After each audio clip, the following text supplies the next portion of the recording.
force where two lives come together. Sometimes for good, sometimes evil.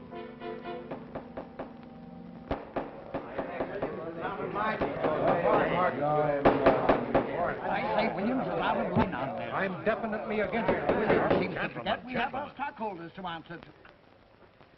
Phone Mrs. Williams, Della. Tell her to be ready in about an hour and I'll pick her up. Yes, sir. You phone San Rafael and see if those papers are on the way over from the executives. Yes, Will.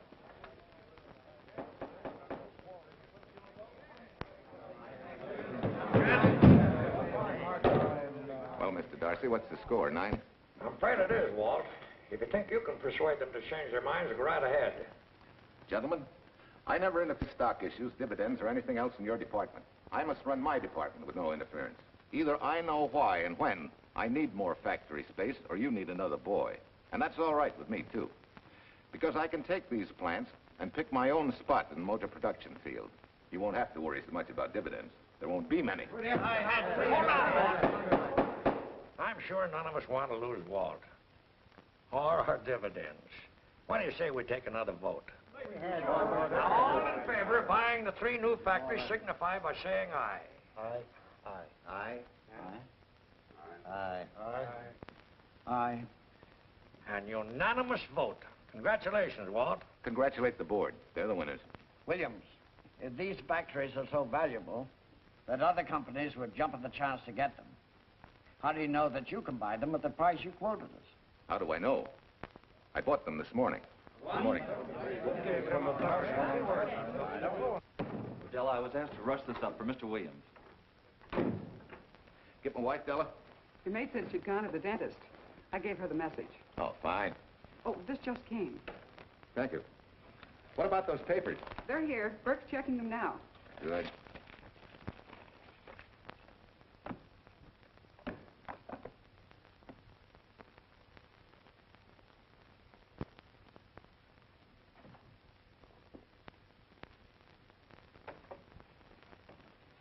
Congratulations, Walt. Take a look at Clause 4. Those provisions haven't been clarified yet. Oh, no? I wanted to leave for Tahoe right away. Get Judge Deering on the phone, will you? Never mind. I can get faster action if I run out to San Rafael myself and stick with them till they're right. Yeah? Mrs. Williams on 3. Oh, put the blueprints of that new diesel in, will you? I want Jackson to see him. Hi, Duchess. I'm afraid now we won't be able to leave till about 5 o'clock. What?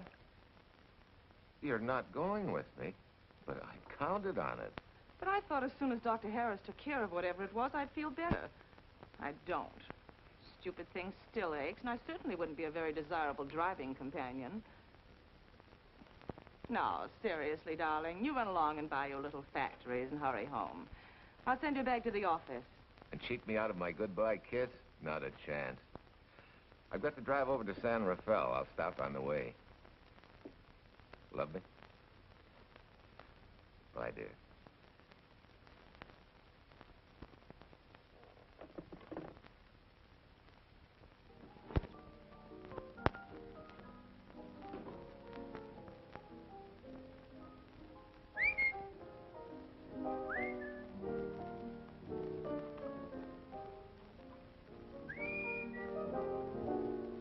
How do you expect me to whistle through a toothache?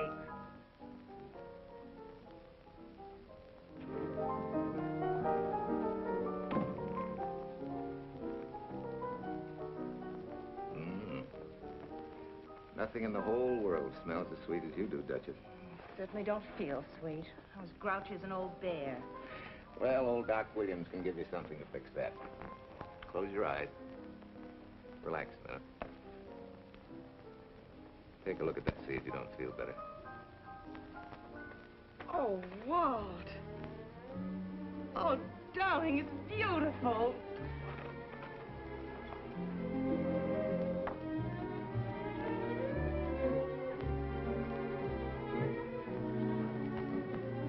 Not bad. Not bad at all. You know, to quote my wife, I like monograms on things. It shows they belong to me, unquote. When did your wife say such a thing, Mr. Williams? About 6 years ago, when I married her. She gave me the first monogrammed shirts I ever owned. Those were the words on the card. I still have it. I certainly hope your board of directors never discovers what a softy you are. They won't, don't worry. I have only one vulnerable spot. What really happened this morning? All I got out of Della was that you stalked out of the office with blood in your eye, back in no time with canary feathers in your mouth. Oh, I clipped those birds' wings, but short. No one's gonna vote me down, sweet. Not when I know I'm right. Mm-hmm. But how did you convince the board of that so quickly? With subtle hints and easy persuasion. Like this. Either I get what I want, or you get yourself another boy. And that's all right with me, too. Walter! What a clumsy ox. I'm sorry, Duchess. Oh, please, sweet, don't be so upset. Oh, if you could have seen your face. Oh, don't bother, dear. Sue Lynn will take care of that. Not exactly a good prescription for nerves, huh? You know, you're wrong, Dr. Williams. The way I feel now, a good catnap will probably make a new woman out of me. And if it's not going to make you too late... Yes? Well, I'm sure that by 5 o'clock I'll... Swell. I'll run over to San Rafael, get things ironed out, and be back for you by 5. On the nose. Darling, wait. That's perfectly silly. I'll take a taxi cab and meet you in Sausalito. There's a drugstore on a corner opposite the square. I'll be there at 5 o'clock and we can go straight on up to Tahoe. That'll save you all that late afternoon traffic and all that time it'll take to come and pick me up. Smart woman, my wife. Thinks of everything. Where's your bag, honey? Oh, Sue Lynn still has some things to press for me.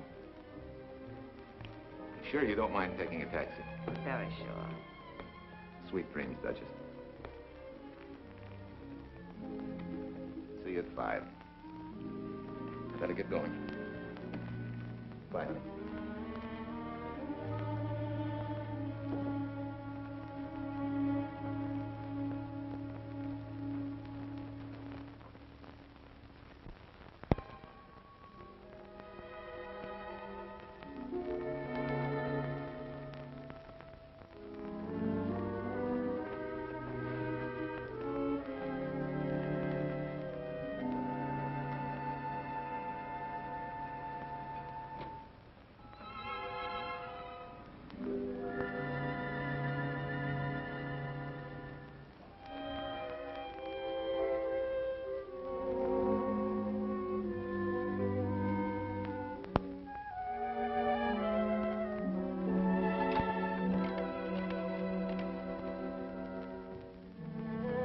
Long distance? I want Berkeley 79721. Hello. Ah. Hiya, beautiful. Yeah.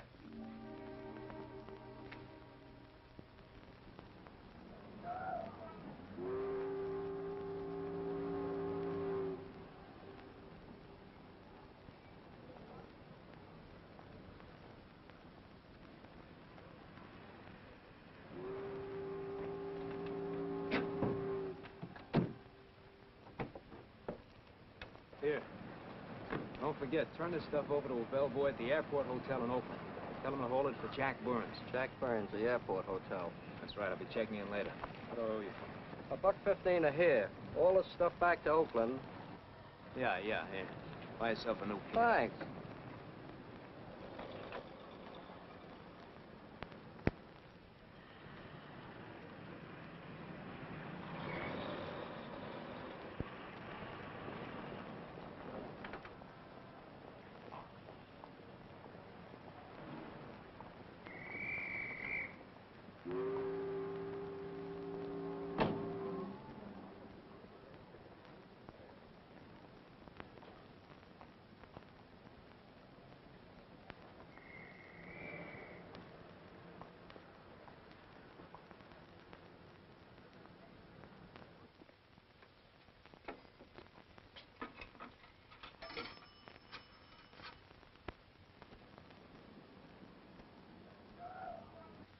Hey, where's that new woman who was going to meet me? It's after 5 o'clock. Oh. Gee, I was so sure you were going to be okay. Maybe you better get yourself another dentist, huh? Of course I understand, honey, of course. Just to prove it to you, I'm coming right on home. No, You really mustn't, darling. I'm going to be perfectly all right, really. And besides... Besides what? Well, I've done something you're not going to like. You remember Aunt Margaret back in Illinois? You mean the old gal in Evanston? I'm way ahead of you. How much? Well, it isn't money this time. It's another relative. Her favorite nephew, Jim Torrance. All of a sudden, right out of the blue, just after you left, he telephoned me from Berkeley. Okay, Judge. I'll see him when I get back. Well, you don't understand, dear. You're going to see him right away. What? Well, all he seemed to want was to be able to get back to Illinois, so I... So you buy him a ticket. That's easy. Well, it isn't. I offered to, but he got huffy and said he didn't want any handouts, and... Well, without thinking, I told him we'd pick him up and give him a lift as far as Denver. I won't say I'm good for you, but where do I find this guy? Well, he should be there right now. I told him to be on the lookout for a cream-colored roadster, just in case we fail to recognize one another after all these years. Oh, darling, you're such a lamb. Are you sure you forgive me? What do you think? Well, I'd better run along, or Cousin Jim might get nervous. Take it easy, sweet, and miss me, will you? I do already. Don't drive fast. And please take care of yourself. Softy. Bye.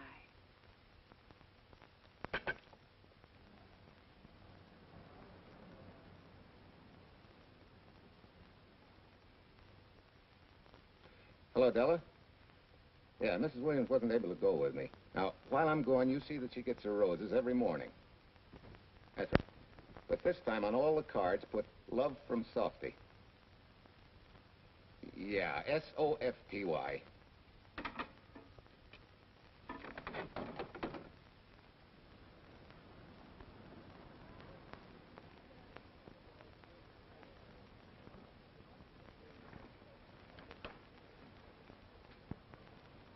Hello. You must be Jim Torrance. Yeah, that's me. I'm Walt Williams. Hiya, Jim. Hi. Where's Irene? Oh, she's a little under the weather at the last minute. Worse luck. Oh, that's too bad. I was hoping I'd see her. Yeah, I'm disappointed, too. Where's your luggage? Oh, I'm wearing it. Less trouble that way.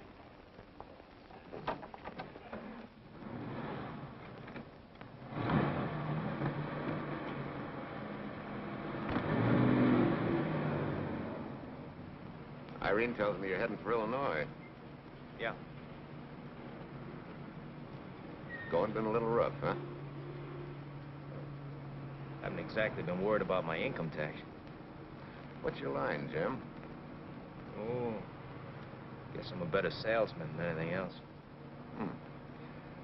You know, I can give you a couple letters when you get back to Chicago. It might help you. It's fine. Little in with the top brass never hurts. What outfit were you with? Patton's Third Army. How was it? Rough. Except for the time in Italy. I kind of liked it there. Patton's outfit never got to Italy. Of course. But most civilians never know or care, and I figured you didn't either. Well, I fooled you that time.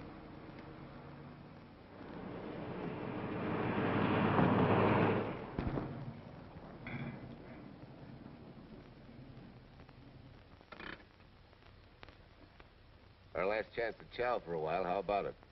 No, thanks. I grabbed a hamburger while I was waiting for you. I can still taste the harness.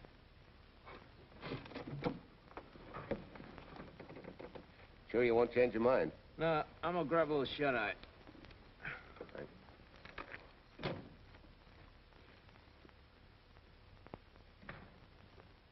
Chicken sandwich and a Coke. One chicken sandwich. Chicken sandwich coming up.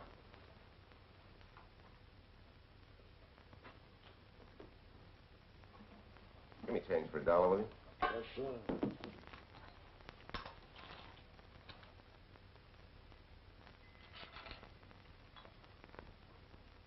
Thanks.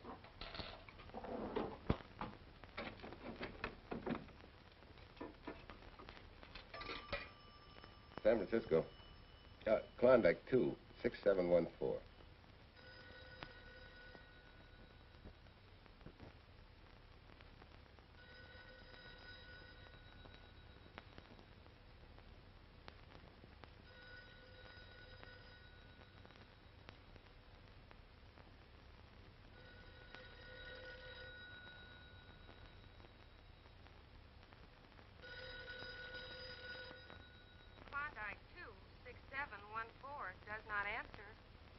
Oh. We'll try center 1, 2599, please. Bayview Apartments. Oh, yes, Mr. Williams. No, your maid isn't there tonight, sir. Well, she said Mrs. Williams was taking something to make her sleep and wasn't to be disturbed. But perhaps... No, don't disturb her. Just leave a message that I won't forget about a certain problem. I think I have it, sir. You want her to forget all about a certain problem. Softy, is that S-O-F-T-Y, sir? Softy is going to take care of it thoroughly. Is that all? Yes, that's all. She'll understand. Be sure she gets it the first thing in the morning. Right.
Oh, hi.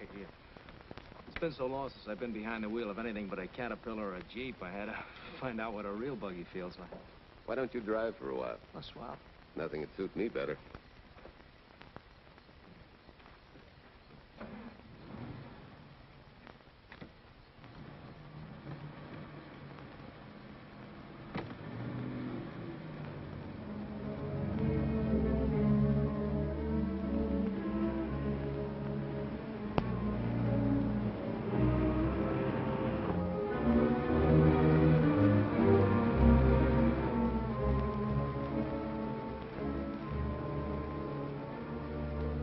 Tell me, Irene still got that little scar on her cheek?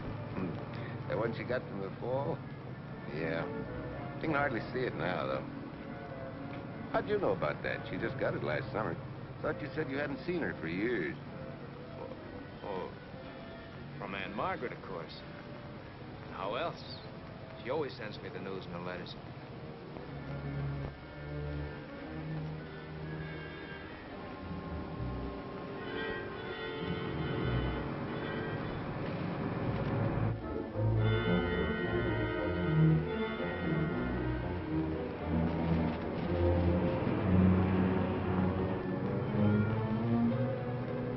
Your Aunt Margaret will be pretty happy to see you. Irene says you're the favorite nephew.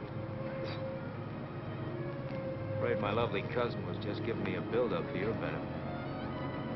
You don't know Irene. Maybe not.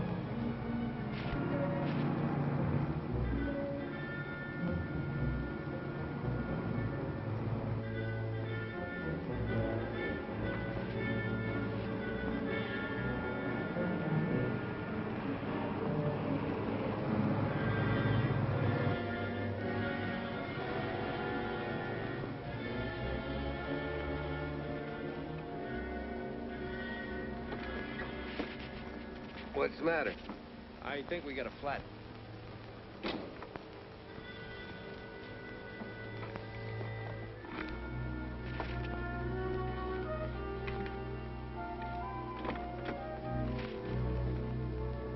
Yeah, flat as a flounder. Well, let's get to work. Hey, look out there, young fella. It's quite a drop.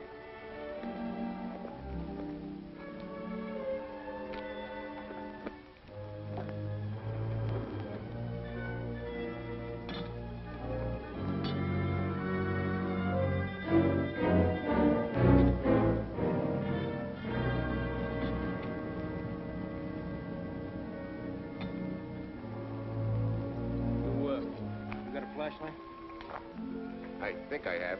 Get the jack. I'll take a look.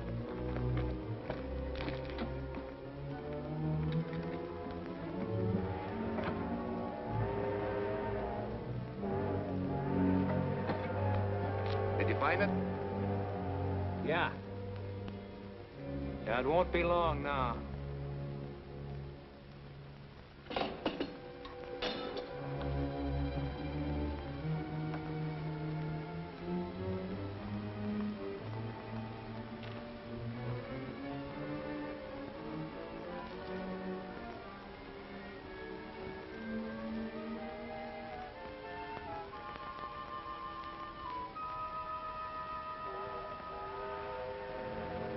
Come on, let's get going. Wait a minute. Did one of your cufflinks fall out? Huh? Something dropped. I heard it fall right down there at your feet. Oh. Well, he must have rolled under the car.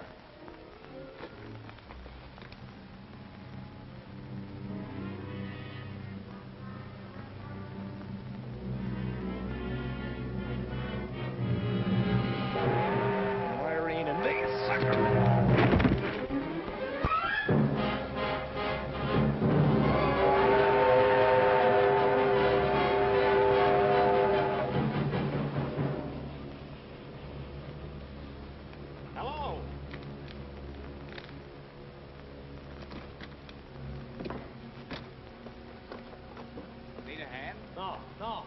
I'm all set now. Okay. Good night.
That guy must be crazy.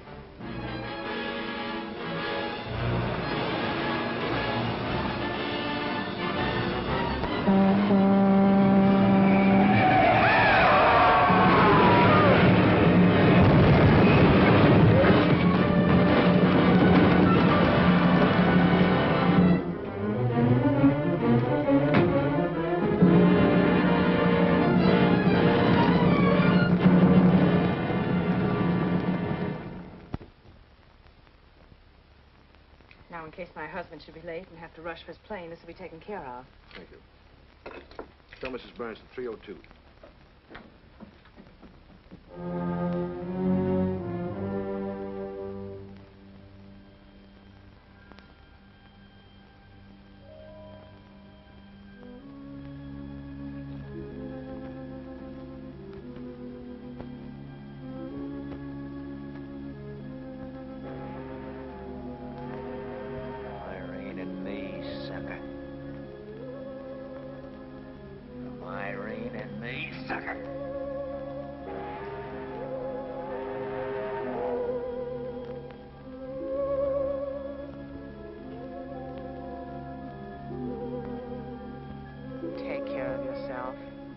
Softy.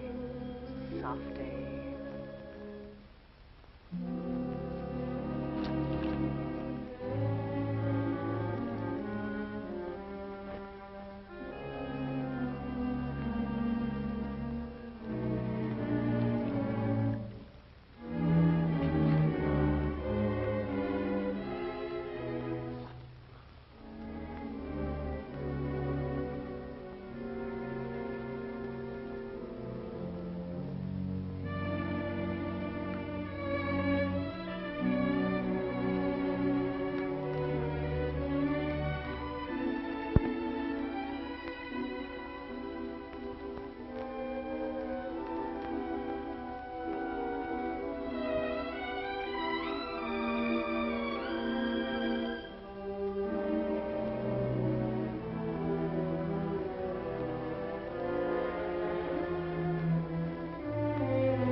Young lady, Excuse me. I want to see Mrs. Walter Williams. I'm sorry, sir, but she left orders not to be disturbed. I'm sorry, too. Lieutenant, you see, the police department.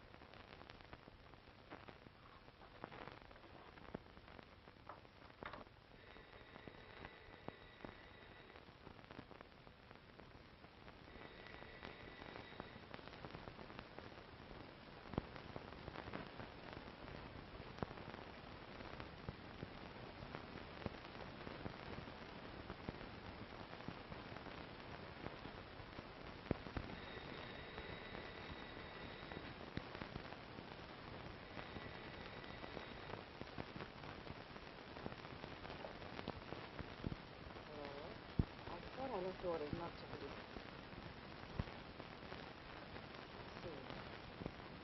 Ask him to come up.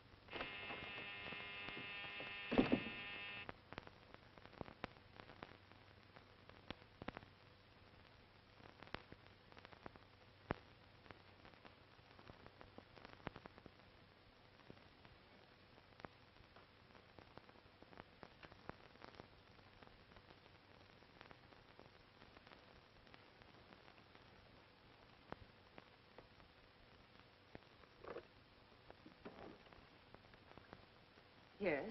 I'm Lieutenant Quincy with the police department.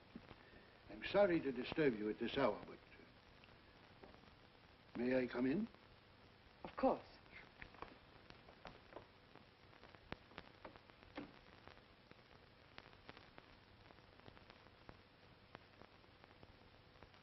Well, Lieutenant? Did your husband go on a motor trip late this afternoon?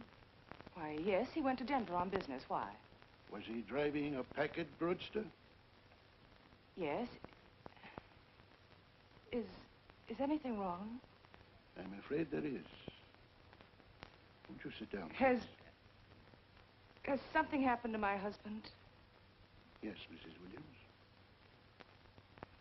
He's dead, isn't he? Yes. Oh, Walt, I knew something like this would happen.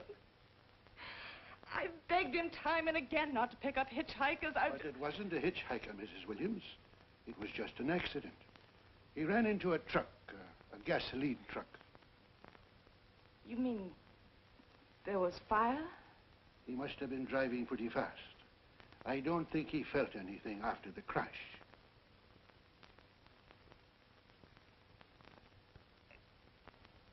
If there's nothing more you need me for, Lieutenant, I think I understand. And may I say you've taken this with a great deal of courage. Good night, Mrs. Williams.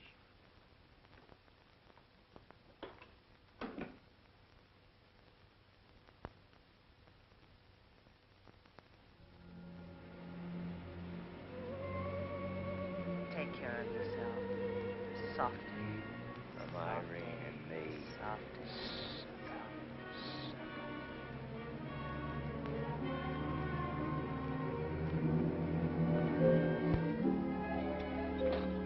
Ready? Yeah. That Williams must have been quite a guy. Yeah, he went to work for Universal Motors as a sheet metal worker. Mm-hmm. Less than 10 years, he's their top production man. Well, he sure went out in a blaze of glory. Yeah. Let's go.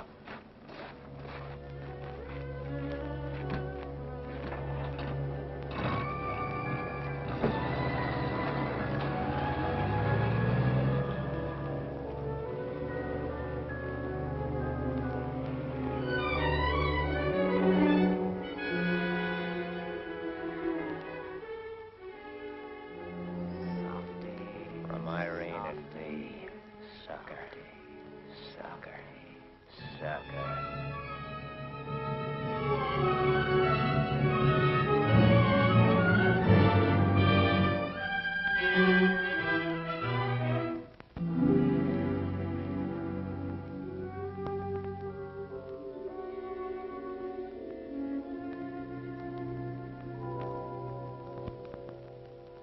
Well, could Mr. Burns have taken a later plane and still made connections for Mexico City? I see. Thank you. Yes? It is some telegrams for Tai. Just put them under the door, Sue Lin.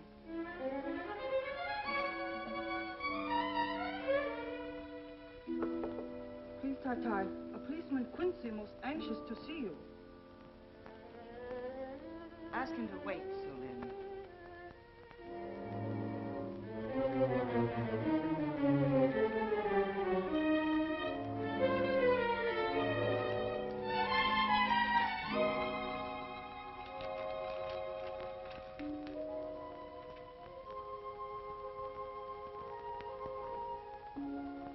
Mrs. Williams will see you presently. Will wait, please.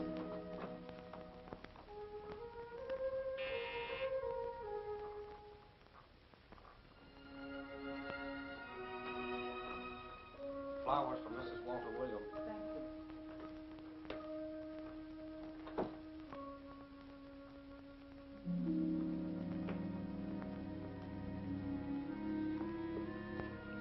Roses like Mr. Williams always sending when he's away. You seem to have been very fond of Mr. Williams. Sue Lin is honored to have served him 5 years, and he... I'm sorry to keep you waiting, Lieutenant. I wouldn't be disturbing you again if it wasn't necessary. And I would be keeping you but a moment. You're being very considerate. Won't you sit down?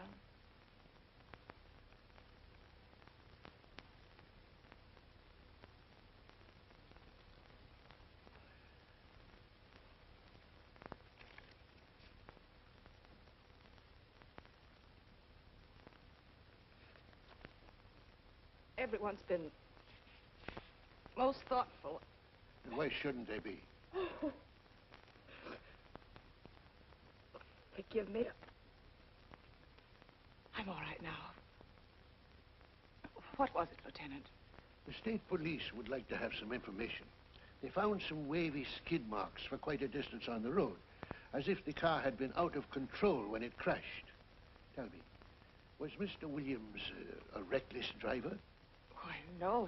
He was a fast driver, but certainly not reckless. Well, was he a heavy drinker?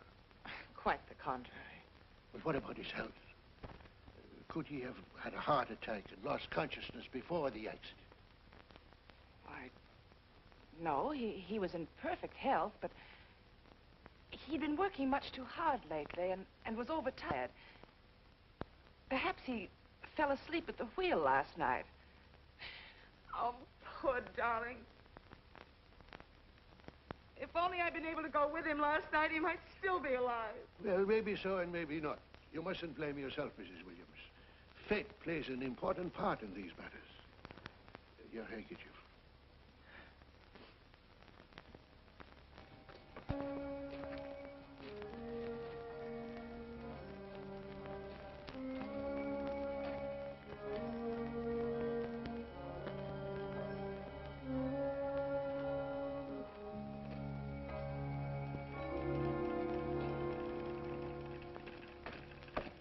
When's the next train to San Francisco? 10 a.m. tomorrow. You sure there isn't one sooner? No, I'm sorry.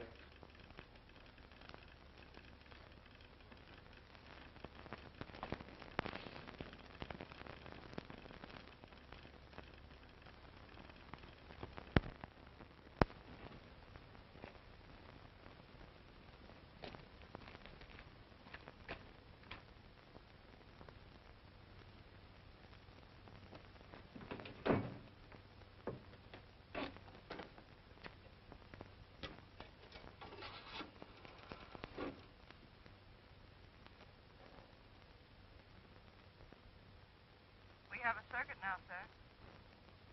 Evanston. Calling Mrs. Margaret Hubbard's residence in Evanston. One moment, please.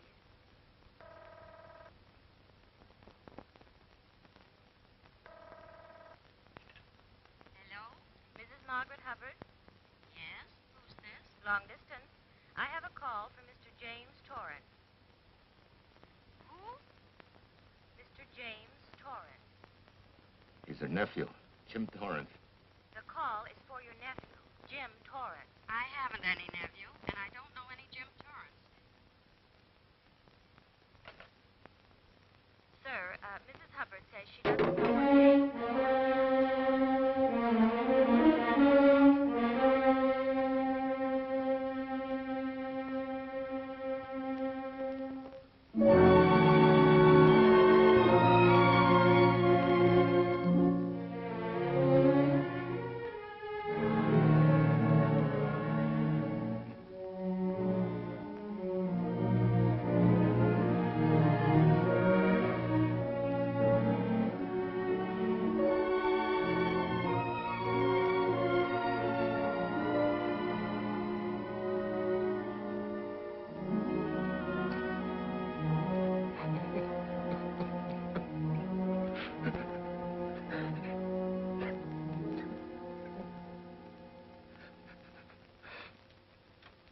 What's the matter, son?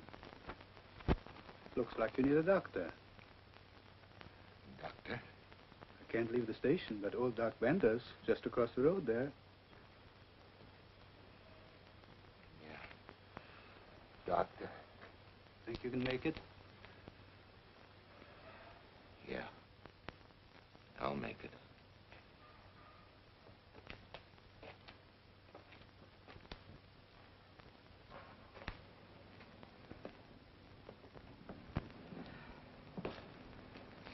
Now, take it easy, man. There's some concussion there. You've got to watch your step for a while. Yeah.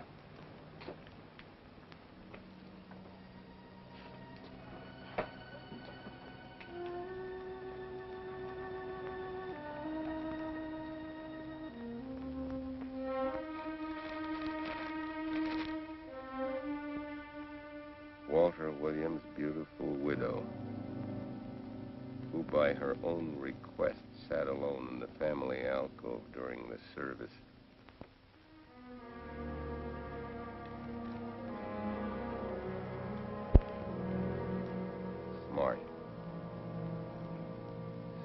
have caught her licking her chops.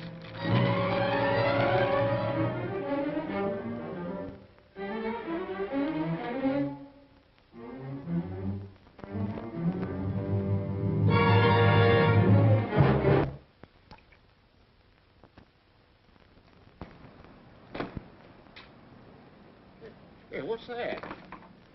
Walter Williams. Hey, ain't that the guy that... For the love of Mike, what's that briefcase doing here? He's dead. They did him a dirty trick if he ain't. Hey, now, wait a minute. Don't touch it. We better turn it over to the police.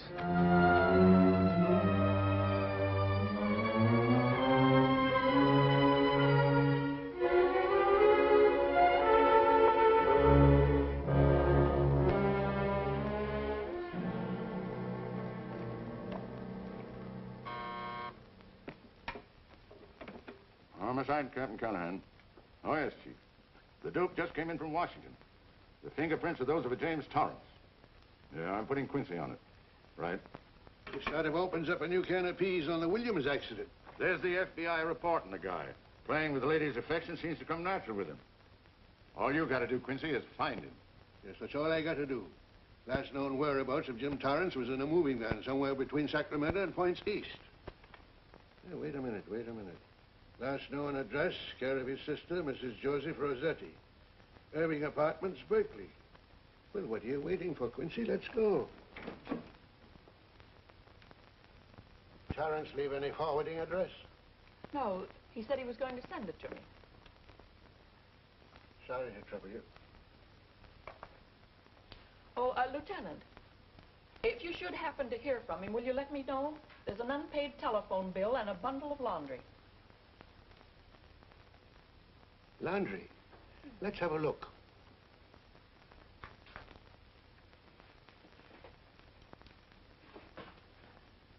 I may have to take this along with me. Not without a receipt, you don't. You mean you don't trust the police? In my business, you don't trust anybody. Mine, too. Holy St. Valentine's Day. Look, he had the same thing on his shirts, too.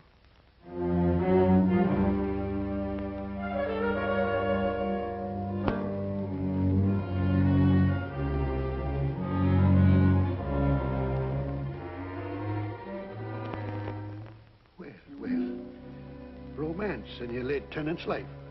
Did you ever see the lady? You know, I never did.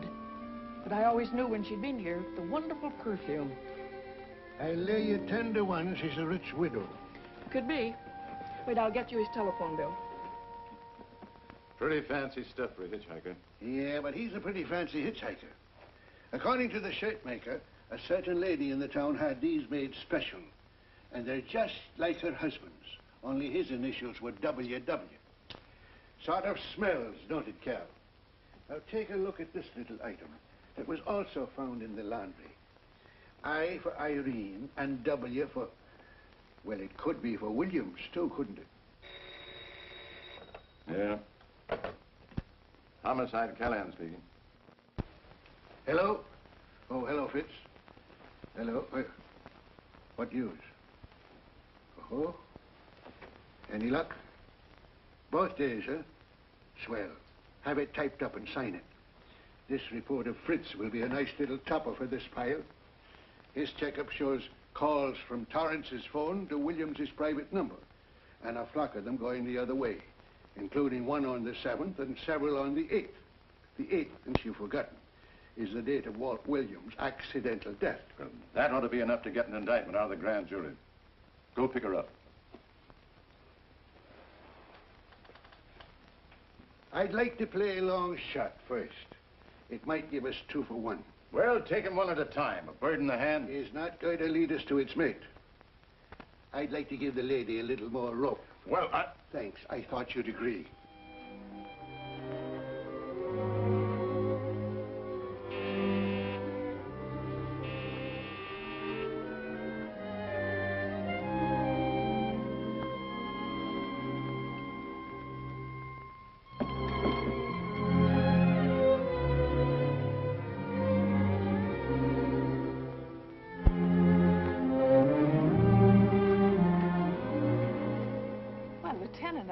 You just caught me. I'm glad.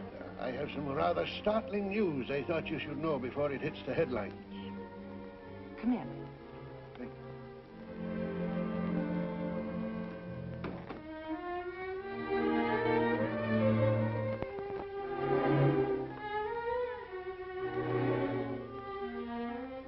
Sit down, won't you, Lieutenant? Thank you. I'm very anxious to hear about news. It seems that your first hunch, remember, that a hitchhiker was responsible for your husband's death? Well, Mrs. Williams, you may have been right. Why, I don't understand.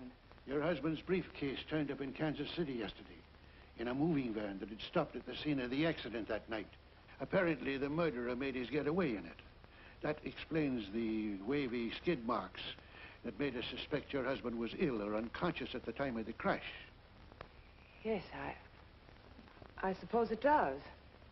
And by now, the man is probably out of the country and never will be found. Don't you worry, Mrs. Williams.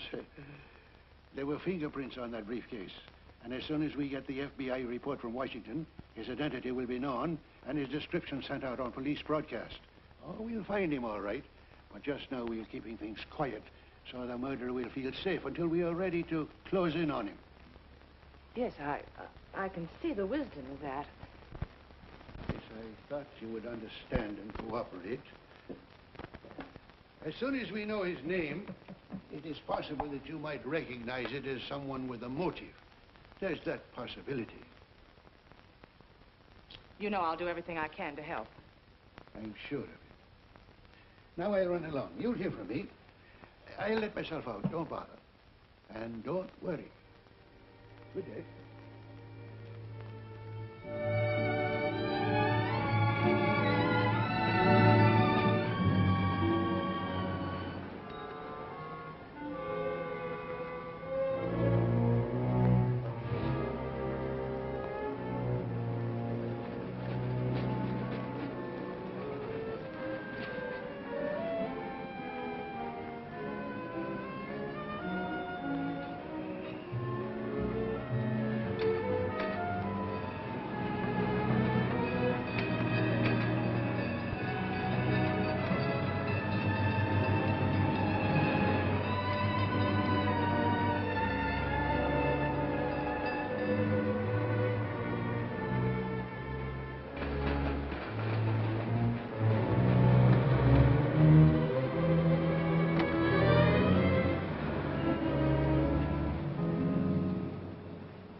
$1.35.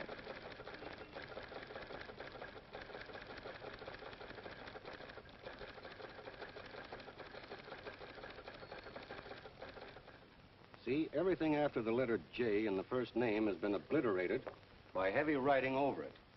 The only impress letters legible are those between words or before them, like RNS at the end of this name here, and the Hotel Santa here before the word Evanston.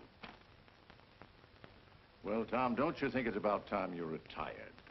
Why, there isn't even evidence there of Mrs. Williams' intent to communicate with Torrance. And who do you think should be the path to the telegraph office to wire to? The League of Decency? I'll tell you what I think, that you should have brought her in when I first told you to. By the time you get her now, she'll have figured out a way to tip Torrance off. He'd be that much tougher to find. Not unless she's tipped him off from your office. Ernie's got her on ice waiting for you.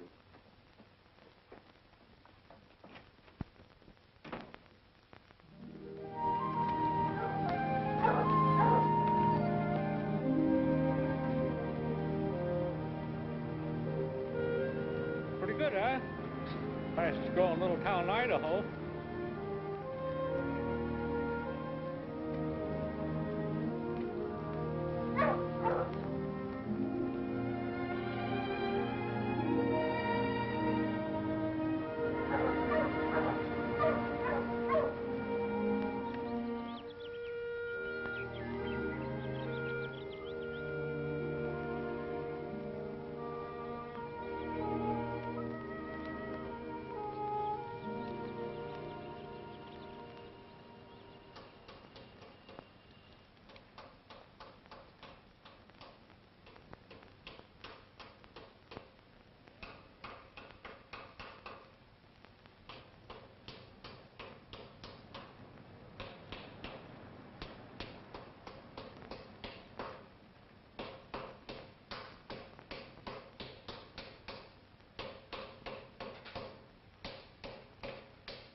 have a heart, son. You trying to wreck that engine?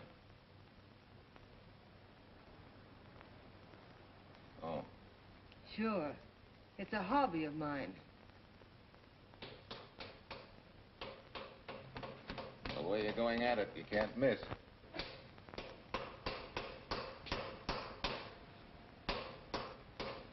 Here. I just can't let you ruin that beautiful motor. Start her up.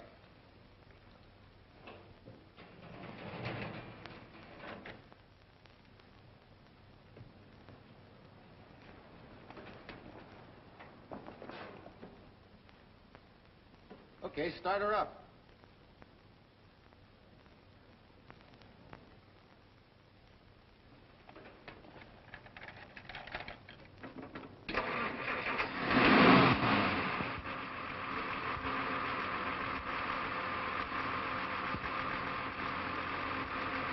Shut her off.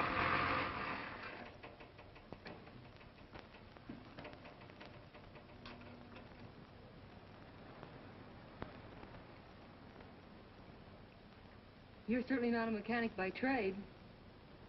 Hands like that. Maybe it's a hobby of mine.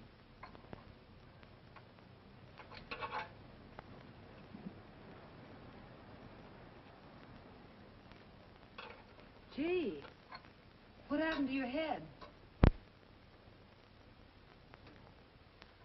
Perhaps I was talking when I should have been listening. Okay? Okay by me. A lot, Hill. So long, Marcia. Bye. He's all right now. You better lay off though till the boss gets back. I'm the boss. I guess the new cars are a little bit over my head. Now, with a jalopy, it's different. Aren't there any mechanics around here you can hire? No, they all went over to the new factory in Mansville. I guess they got better wages. Tough break. Yeah. How much do I owe you? Oh, forget it. Well, I'll be shoving along. So at least have a cook in the house, you might as well. Marcia, can I use your phone a minute, please? Sure, help yourself, Uncle Ben. Never arranged but what it pours. 650, please. Flat tire this morning. Now the danged engine stalled on me. Nice and cold. Wilson's garage? No, I did not give you the wrong number. Fine thing using my phone to cheat me out of repair bills. Aren't you ashamed? You gave me the wrong number. 650, please. You're a nice girl, Marcia Peters, and your ma's a fine woman. And I'll always buy my gas and oil here. But you ain't never gonna tinker with my car again. Busy? Busy. Always busy.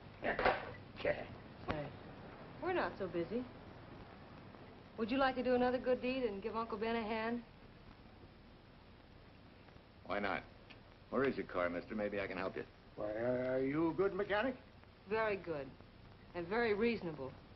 Well, just what you need, girl. Better hire him. It's an idea, Uncle Ben. Come on. Thanks for the Coke. Sure.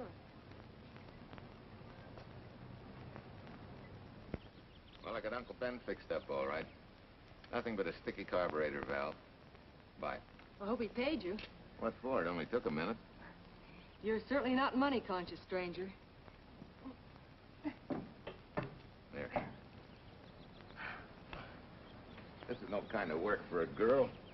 Well, somebody has to do it if I want to stay in business. And I want to.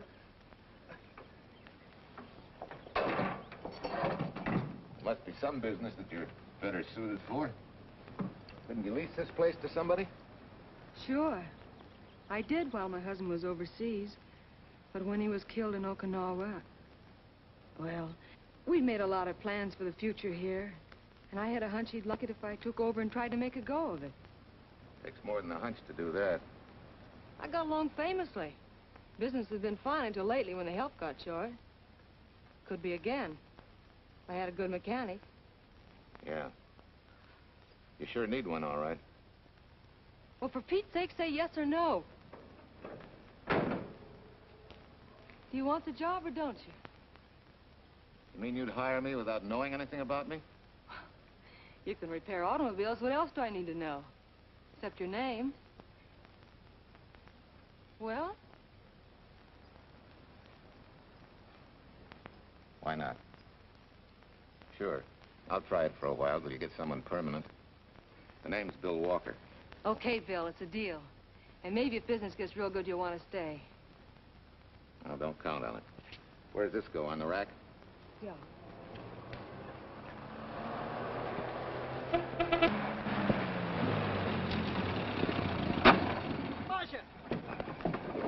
Archer! It happened! It's a boy, 8.5 pounds. Pair of shoulders like a prize fighter. Well, congratulations, Papa. How's Jane? Ah, perfect. Everything's perfect. Gotta get down to the store and tell the gang. Almost forgot. Oh, gee, thanks, Ed. I'm sorry, I won't have enough for the gang. Yippee!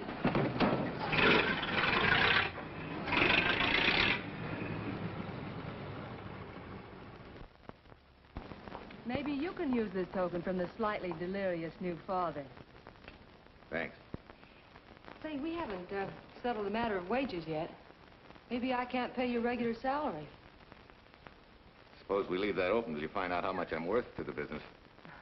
Doesn't seem to be any business right now. Might be a good time for me to get rid of this beard and find a place to board. We live right next door. I'll go ask Mom. She'll know of a place. Sort of a peaceful house. I noticed it this morning. Oh, gosh, I forgot. She's down helping Mrs. Wellesley with her canning. Mom finds homes for everything from stray cats... To stray mechanics? Well, you're not a stray anymore.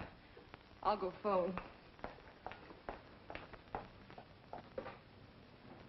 Pearl, 674, please. Hello, Miss Wessler. May I speak to Mother? Hi, Mom. I've got some good news for you. I hired a man for the station. Yeah. No. Nobody we know. He's from out of town. Needs to place a board. You got a good one up your sleeve? Okay. Says she has to meet you first to come home for supper. Huh? And you like apple or cherry pie? Cherry. Cherry it is, Mom. See you later. Oh, now I gotta get rid of this. Hey, where's the nearest barber shop? The one and only, just up 2 blocks. Tell Judd you're working for me. When you get back, we'll close up and go home. Thanks.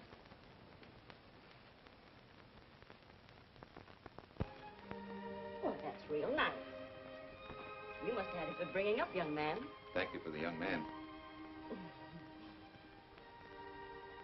We thank thee, O Lord, for thy bounty, and ask thy blessing on this food, and on the new friend who shares it with us. I hope you're good and hungry, Mr. Walker. Who wouldn't be? Marcia, she eats like a sparrow, with all the hard work she does. May I have your plate, please? Well, she can start taking it easy now. Boss, the help. Thank you. She never takes anything easy. Has to put her whole heart and soul into everything she does. Well, now that you're through with me, Mom, how about Bill? Have you thought of a place for him to stay? Well, why can't he stay right here? We have a spare bedroom going to waste. And I think you like my cooking. Like it? That's very kind of you, Mrs. King, but it seems an imposition. Imposition, nothing. That's good business. I can get back what I pay you in board and room. Well, Marcia, what a thing to say. If you'd like to stay, we'd like to have you. We have some more vegetables. Mrs. King, you have a boarder. May I have a biscuit, please? Excuse me.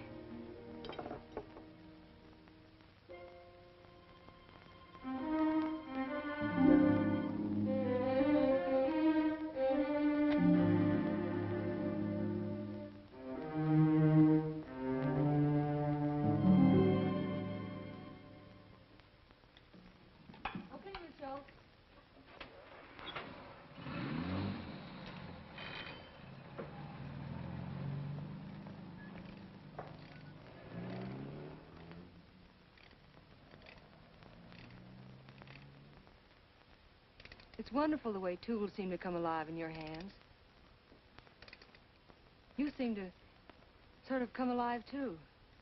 As though you got real pleasure out of working with them. I do. When you're doing a job with them, you can't think of anything else. Bill, if something's bothering you, why don't you get rid of it? What would you prescribe, doctor? Amputation. For that stupid chip on your shoulder.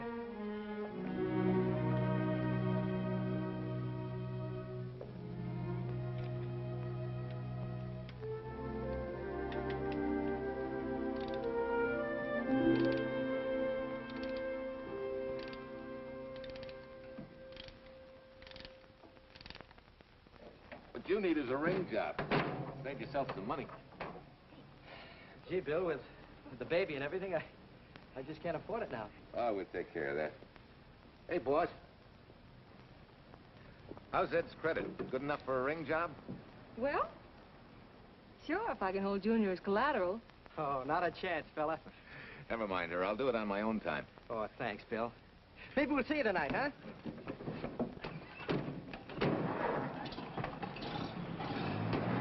Some shoulders, huh? Yeah. Some father, huh? Bye, Marcia. Bye, Marcia. Bye. Nice kids. Hey, was Ed clowning about their being hard up? No. Things have been pretty tough for him ever since he got out of the service. Fix a car for him, Bill, and only charge him for the labor, okay? Then he gets it for free. I'd already done knocking that off. Say, we could make it an anniversary present. Anniversary of what? Junior's arrival, and mine, 3 months ago today. Time certainly flies. That was a lucky day when you came to MP service. Your work's been bringing in a lot of business. I'm glad of that. Hated to have fallen down on Mom and you. Say, look, boss, why don't we three celebrate tonight and go to the movies? Ed said he and Jane were going. Well, that lets Mom out. She'll be babysitting. I'd love to go, Bill. I haven't been in ages. Here's your opportunity.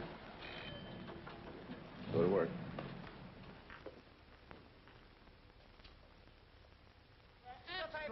Irene Williams, held for murder. Extra. Irene. This is Sheila Graham with the latest news of the shocking Williams murder case.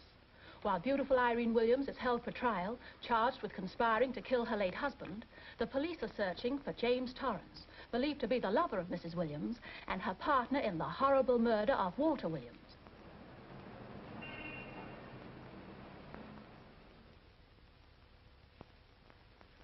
If I'm handling your case, my dear Mrs. Williams, I want 1/3 of everything you get.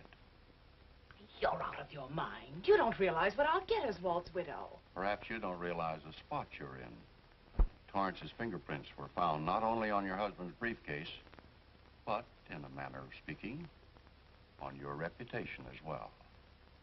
There's a detective named Quincy, a very smart cookie. He isn't exactly for you. Frankly, Mr. Warner, I'm beginning to wonder if my attorney is for me. Underestimating the enemy's ammunition would scarcely be wise. Now, if we can get to trial before Torrance is found, they'll never get a conviction. But... But what? If he shows up, we may have to fry him. Oh, no. Let's not cross that bridge until we have to. But if it comes to a choice, we're not going to burn, are we?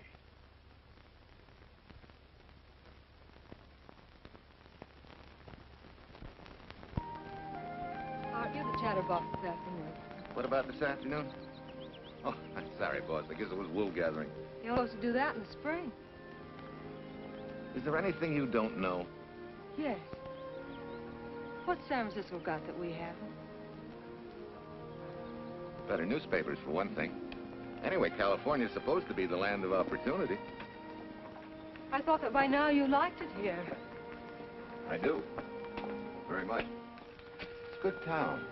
Nice people. Swell boss. Thanks. We like you, too. No fooling, Bill. You'd be surprised how many people ask questions about you. What kind of questions? Oh, where you came from, do you have any family, and do you like it here, and are you going to stay? Al Knox asked me at the movie last night if you wanted to join the volunteer fire department. Just interested, friendly things. I suppose it is natural for people to wonder about a stranger who moves into their community, like I did. You know, I've been thinking, maybe it wasn't such a good idea, you and I going to the movies last night. It's all right being seen in the station and here with Mom, but... You get used to that in a town this size. They're always trying to marry people off. You just ignore it, and after a while they forget about it. I'll go get cleaned up for supper.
I hate to tell you how many years this Sunday takes me back.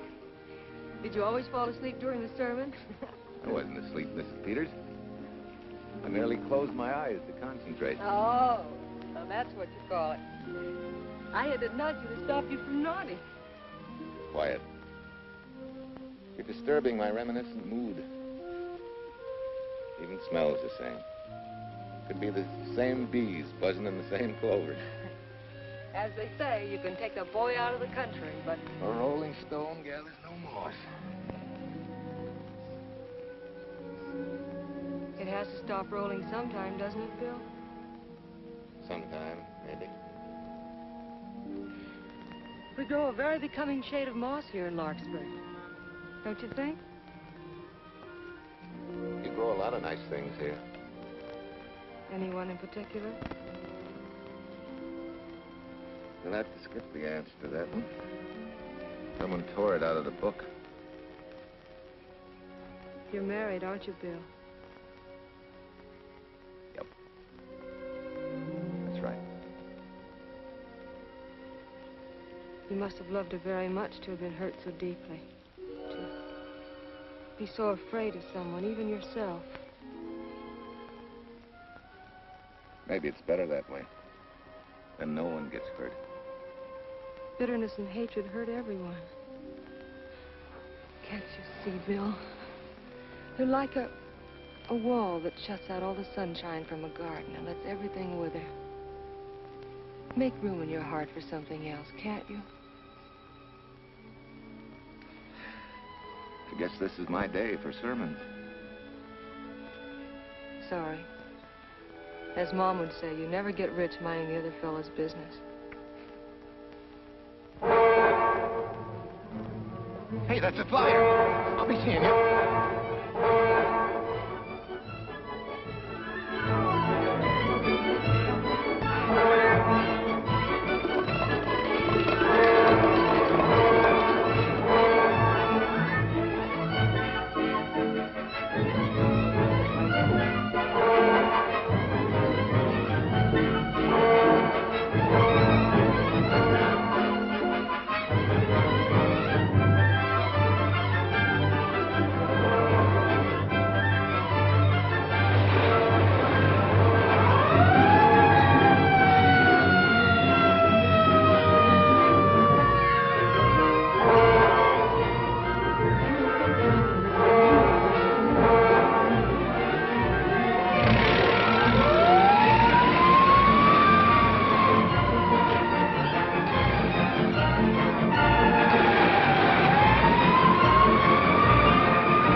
Leslie sent a couple of jars of peaches.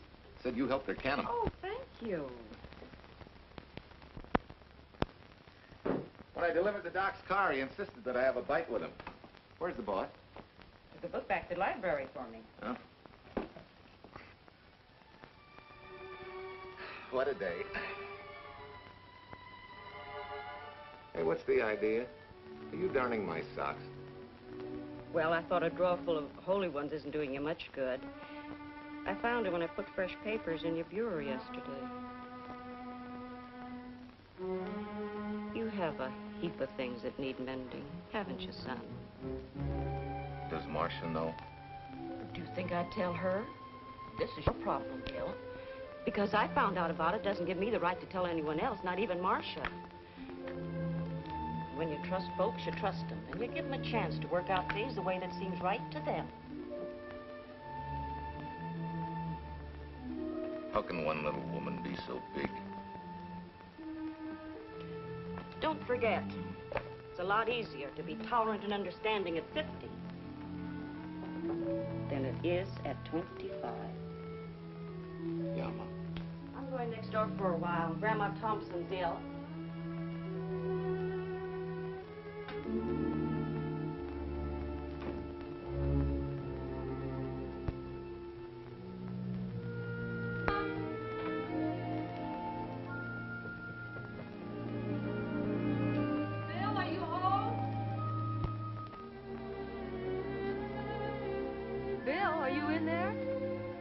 Yeah? Mom went next door, Marcia. Hi. Do you work awfully late? Oh, about 6. Anything wrong? Come in. I want to tell you something. I'm checking out. Has something happened? No, just... I'm doing what I should have done a long time ago. Moving along. But why, Bill? My name isn't even Bill. There isn't any Bill Walker. I'm Walter Williams. The late Walter Williams. Walter Williams? I don't understand. You may not even after I've told you, but at least you'll know the whole story. Sit down, please.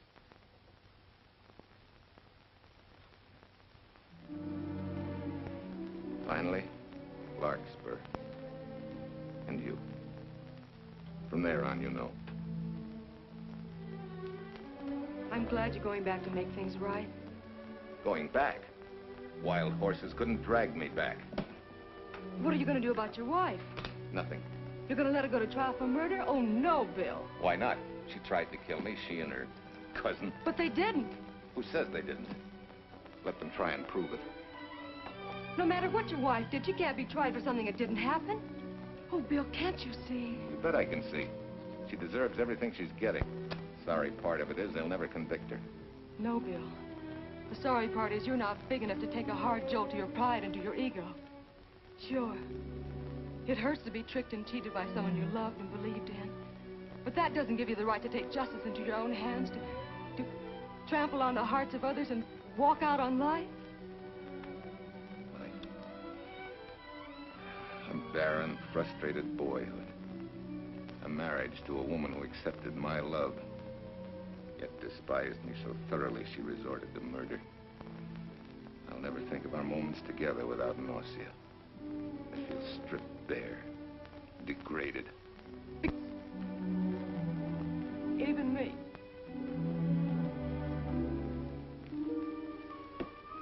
Oh, Bill, please. Don't destroy the one chance we have for happiness. We haven't got a chance. Doing the right thing never works out. I know. In this world, you turn the other cheek and you get hit with a lug wrench. Forget me, boss. Try and forgive me.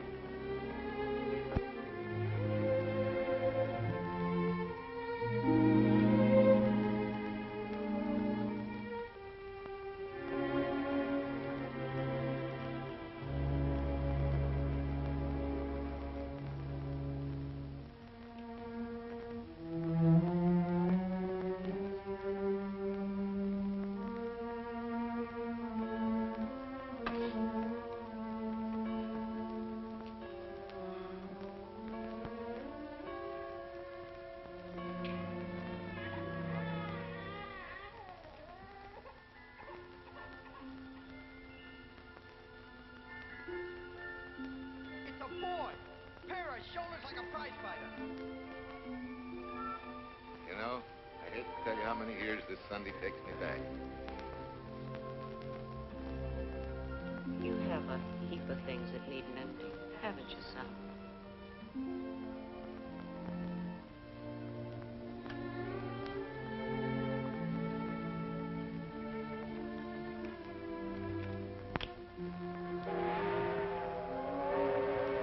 Take care of yourself.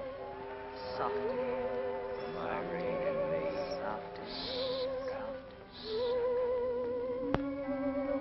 You're not big enough to take a hard jolt to your pride and to your ego. Sure. It hurts to be tricked and cheated by someone you loved and believed in. But that doesn't give you the right to take justice into your own hands. Trample on the hearts of others and walk out on life. Oh, Bill, please. Don't destroy the one chance we have for happiness.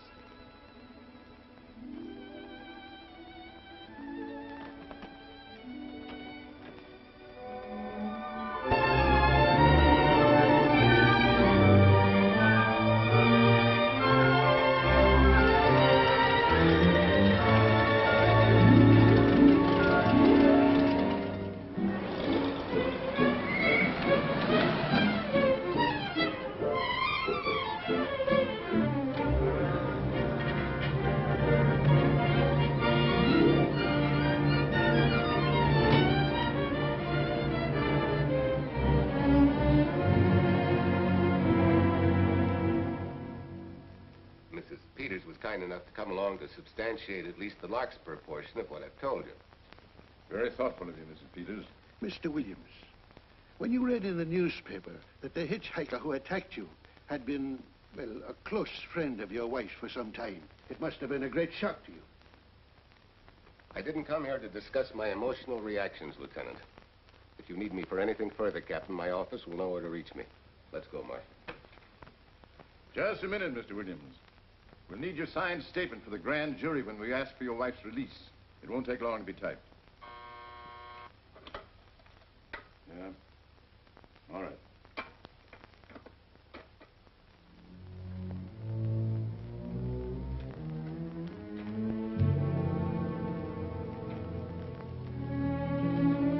Come in.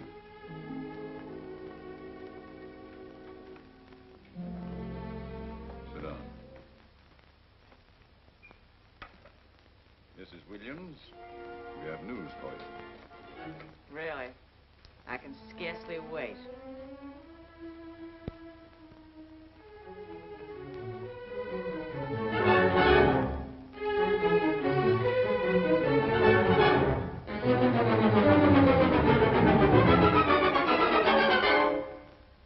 Seems it was Torrance who was in the car when it crashed. Jim?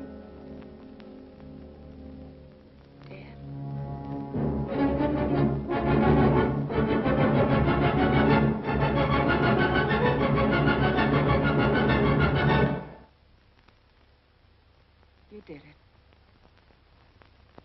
You killed him. No. He tried to kill me. Thought he had. And he ran into the truck. It was an accident. An accident? You wait all these months to tell this story. You let me rot in this filthy jail. Wait a minute. You let everybody believe you're dead. Pretty convenient, wasn't it? A dead man can't be tried for murder. Mr. Williams, perhaps your wife would understand better if you would explain to her about the amnesia. Amnesia? Oh, don't tell me you believe he had amnesia. Where's he been all this time, just wandering around in a daze? Tells us he's been in Larkspur, a little town in Idaho, working as a mechanic in a service station. Run by Mrs. Peters here.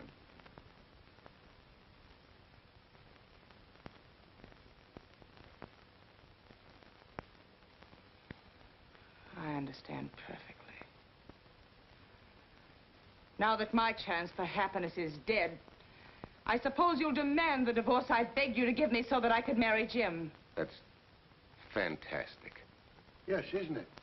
After you telling us that the man you picked up was a perfect stranger. Well, that's not true. The time and place for meeting Jim had all been arranged. I must advise you There's a law that a wife can't testify against her husband. There's a law against murder, too, but that didn't stop him, and nothing's going to stop me until I'm through. It's all right with me, Captain. Go on. Talk your head off.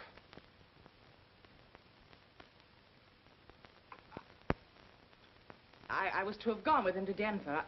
He insisted on it, although I was quite ill.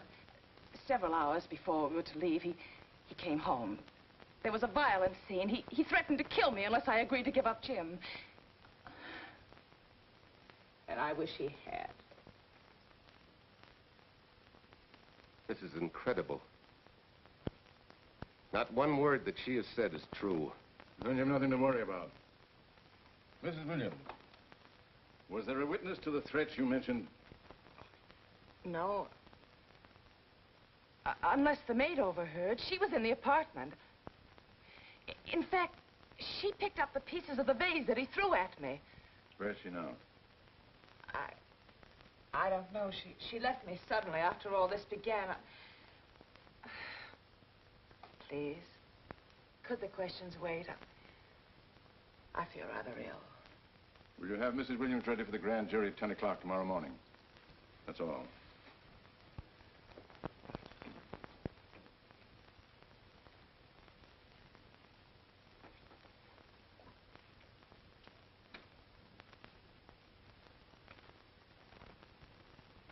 We're going to hold you too, Williams.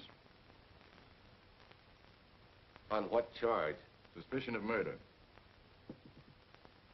But he's not guilty of any of these things. Then it should be easy for him to prove it. Take it down and book him. That fiction of Mrs. Williams must have been very convincing. No, we just couldn't buy that yarn you tried to sell us. Let's go.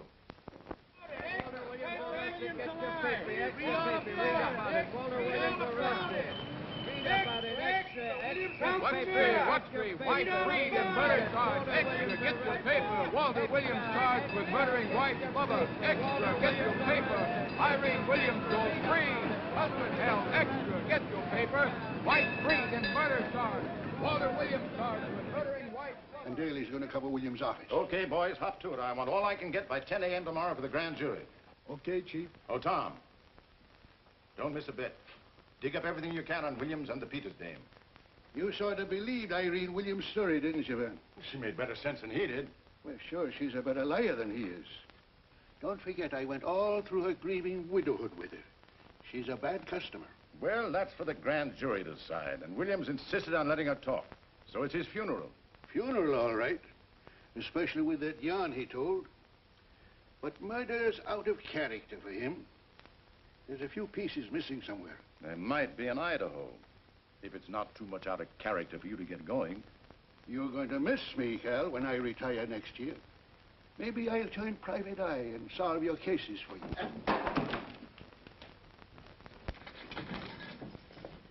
Mr. Williams?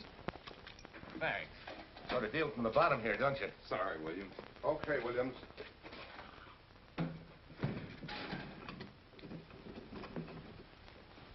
Well, not very good news, judging from your faces. Well, Walt, the grand jury returned indictment against you. Mrs. Williams was released. I see. Now, don't you worry, Walt. We'll have you back at work where you're needed, and in short order. Come on, Eldridge. There's a visitor waiting far more attractive than we old fogies. We're just leaving, Mrs. Peters, but remember, don't hesitate to call on me for anything. Thank you so much.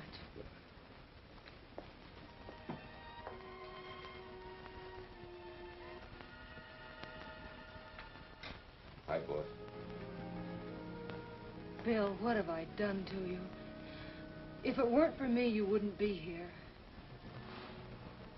If it weren't for you, I wouldn't be. I came back here because I wanted to believe in the things you do. I still do, no matter what happened. Will you do something for me? Go back home, where I know you'll be taken care of. Not a chance. You'll have to think up a better reason than that to get rid of me. I'm a big girl now. I've just been to Larkspur, Williams, where I found these newspaper clippings. Of course, some of them are 3 months old, but you seem to treasure them, so I brought them along. So? I don't think they exactly substantiate your claim of amnesia. As if you were interested in substantiating any claim of mine. Now, let's get one thing straight. Most people, when they get in a jam, think the police are only interested in the prosecution. Our job is to get the facts, the truth. And the truth never hurt anyone but the fellow that lied. Unless he was a beautiful woman. Oh, quit kidding yourself, Williams. You made the boner. I had no more to do with Torrance's death than you did. And out of the whole population of Northern California, you just happened to pick up a hitchhiker who happened to be your wife's boyfriend. Ah, have a heart, Williams. I suppose you'll tell the truth when you take the stand, but you better have some mighty conclusive proof if you expect the jury to believe it. Wait, Lieutenant. Bill, we all know you're not guilty, but we're going to need help to prove it and need it badly. Lieutenant Quincy can't take sides, but if we're right, he has to be on ours. And I have a hunch he wants to be. Why don't you tell him the whole story? All of it. Please. I'd like to. Quincy, very much.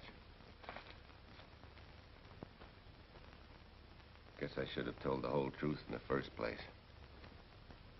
But I wanted to clean this mess up with as little scandal as possible.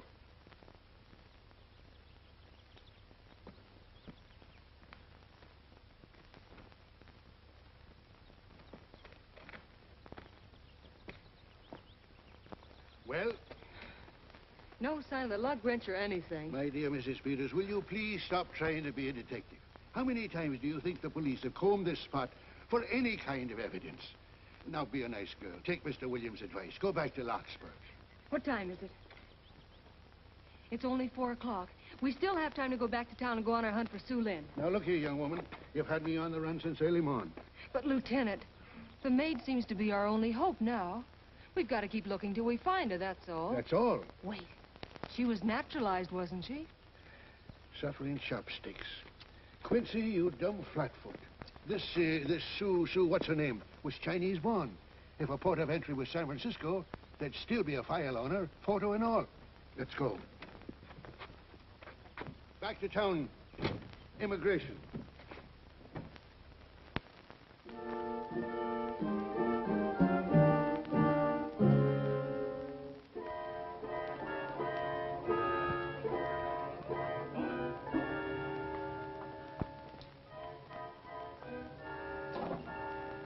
The council has given us the right lead.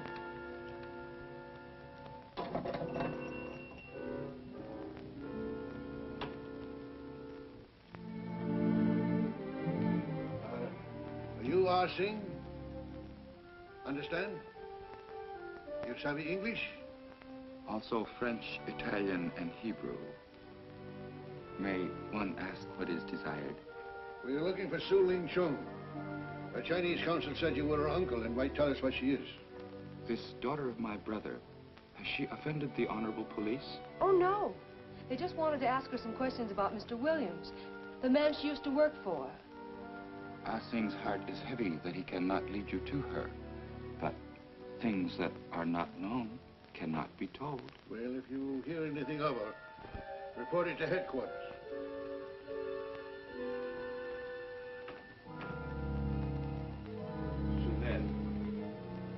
Untruth is not good for soul, and not wisdom when told to policemen. Better for the soul to be kind than to be wise. Su Lin must keep silence to help in this matter.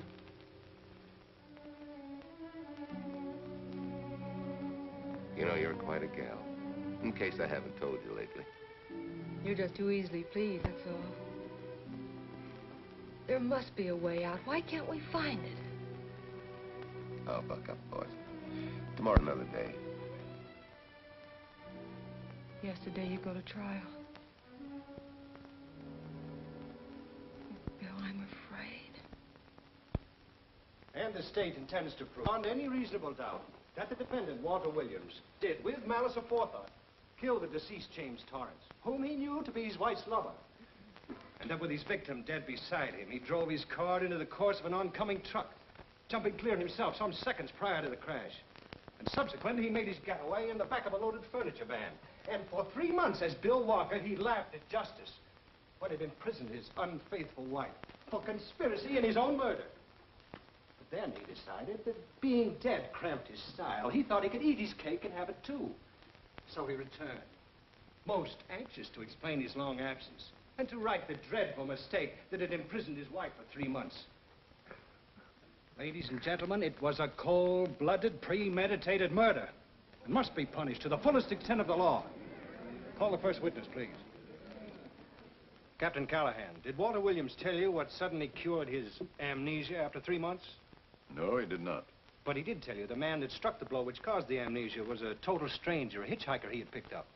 Yes? And that he knew nothing of this man's identity or relationship with his wife until he suddenly recovered from his amnesia and heard or read the details. That's what he said.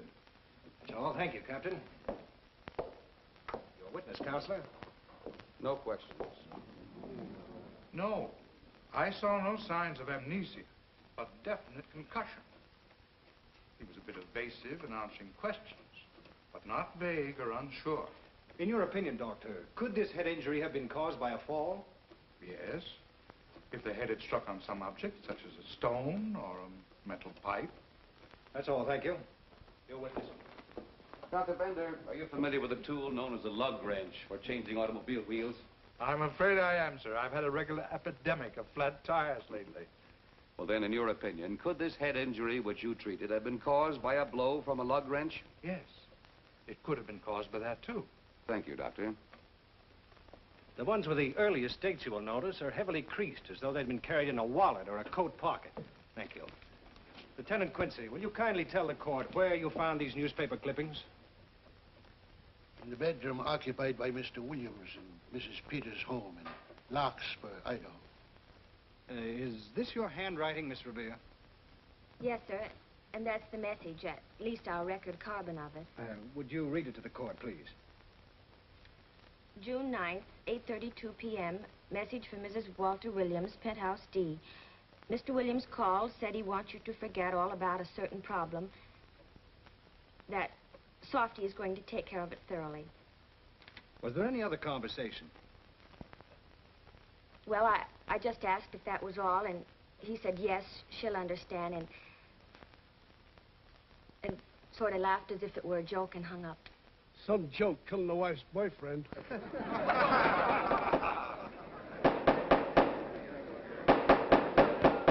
is the state versus Walter Williams. All the rounds so far have gone to the prosecution, and it was a grim-faced Williams who was returned to his cell this afternoon. What the score will be after he takes the stand is anybody's guess, but he's going to need some lucky punches to get a decision. And though Torrance struck with intent to kill, after telling you this is from Irene and me, sucker, you still telephoned Illinois to find out if there was a Cousin Jim. You are hard to convince, aren't you, Mr. Williams?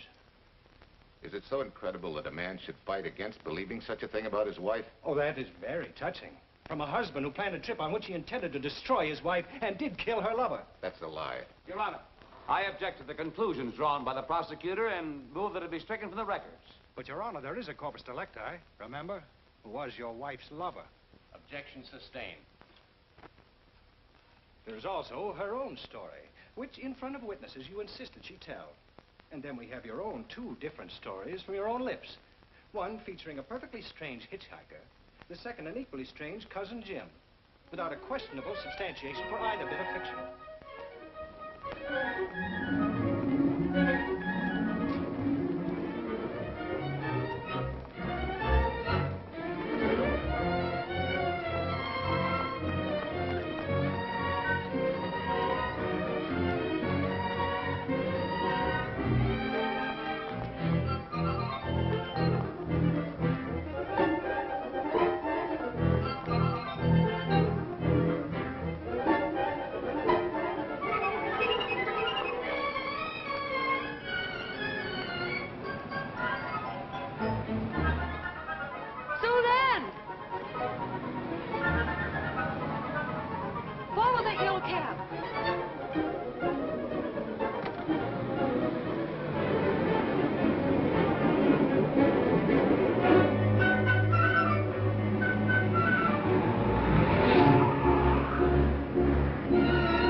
remember me, don't you? I was here with Lieutenant Quincy from the police department. I just followed Sue Lynn up the stairs. I saw her come in here. You must be mistaken. I'm not mistaken. She's here. I must see her. Ah, Sing, don't you understand? It's to save a man from prison, even from death. I will send her to you.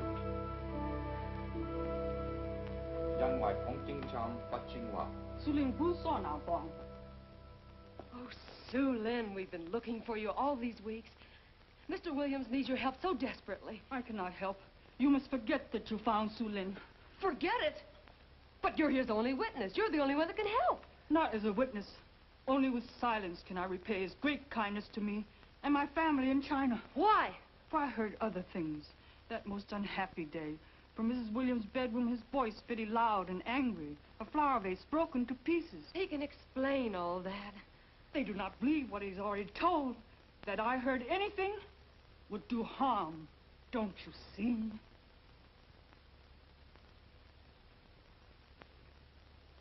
Yes. Much sorrow comes from women who know not honor and truth. And Mrs. Williams, she was not true even to that Torrance man. What made you say that? That night when he was killed, her sickness was but wall of falsehood, behind which she could go secretly to a meeting place. You mean she went out that night?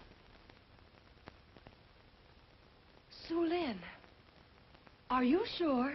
Yes, because next morning in her bedroom I found street shoes that had been worn. Her coat on the closet floor with the sleeves turned inside out as though removed hurriedly. And in one pocket, a door key to some hotel. Sue Lynn, that's it. Proof that she and Torrance had planned to meet that night after he killed Mr. Williams. What hotel was it? Oh, I don't remember. The key. What did you do with it? Returned to coat pocket. Come on. We'll get to Lieutenant Quincy. He'll know what to do. And pray, Sue Lynn, every step of the way.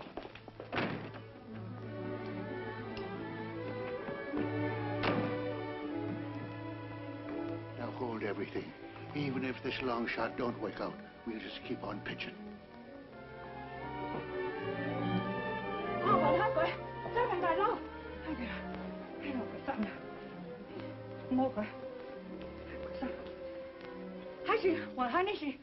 Here it is, yes. Room 302, Airport Hotel, Oakland. Maybe we got our miracle. A special little Chinese one. It is to hope that Sue Lynn was of small help to Mr. Williams. Oh, Sue Lynn. Come on, Copper. Next stop, Oakland. I set the little lady's hotel rendezvous. I was on night duty then, all right, but I sure don't remember a looker like this. Quite a dish, eh? A little too highly seasoned for my digestion, thanks. Lieutenant, just found a couple of cars for room 302 on June 9th. George Baxter, checked out at noon. Mr. and Mrs. J. Burns. Room not slept in. J. Burns. Burns. Look, Quincy. The handwriting on the card is identical to that on the photograph. And here's a little boy, the same thing. The cover-up telegram to Aunt Margaret. Now look at the impressions. J here, and here RNS. J. Burns. That's the name she started a telegram to. Room not slept in. Say, I got that dame pegged now, Lieutenant. She said they'd be out of the room by midnight as her husband was catching a plane.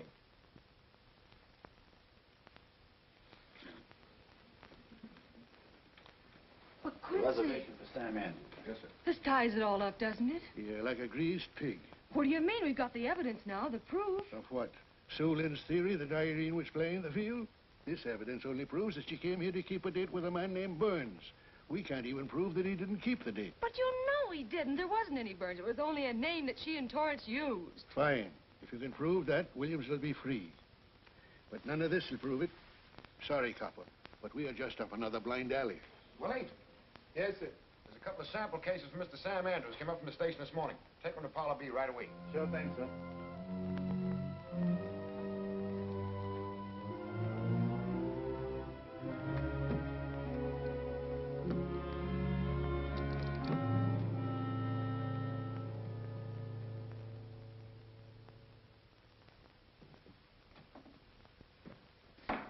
Seated.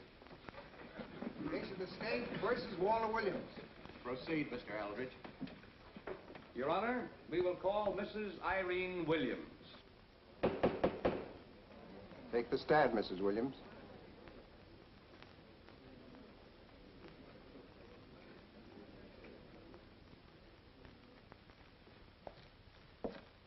Raise your right hand.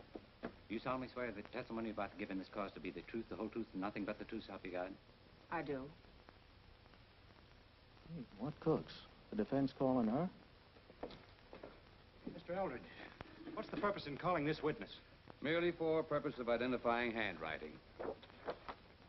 Now, Mrs. Williams, this photograph of you... Was stolen from my apartment. So, according to the inscription, to Walt, my adoring and adored husband, Irene, this belongs to Mr. Williams. This is your handwriting, isn't it? Of course. I'm touched that he should have wanted it so badly. And this telegram, addressed to Mrs. Margaret Hubbard, is that also your handwriting? It is.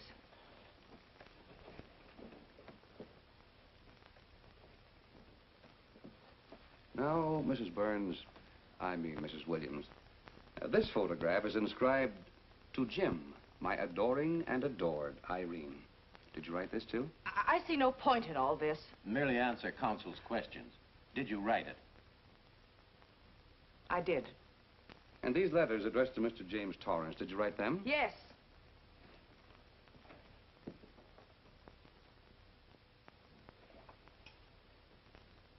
And this monogrammed garment, a gift from you to Mr. Torrance? Why must I be tortured again by all this? I never made any secret of my love for Jim Torrance.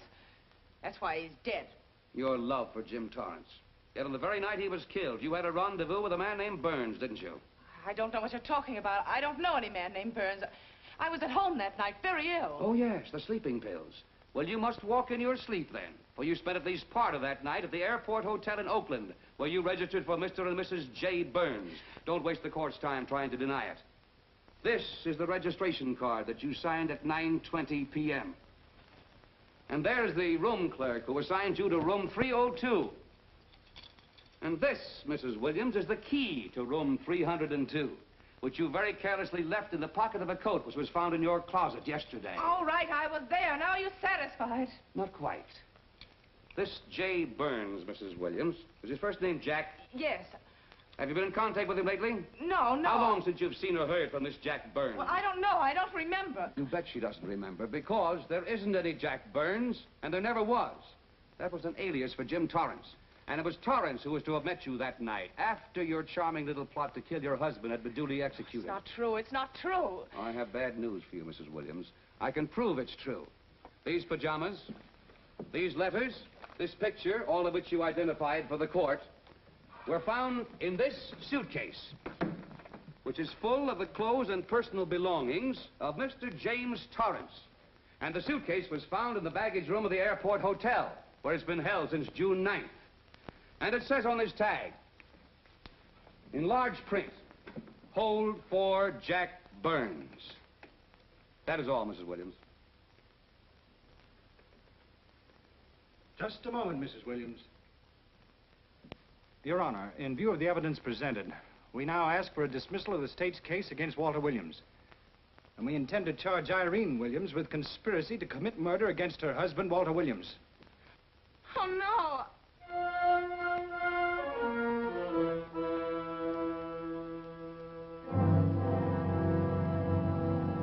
The case against Walter Williams dismissed.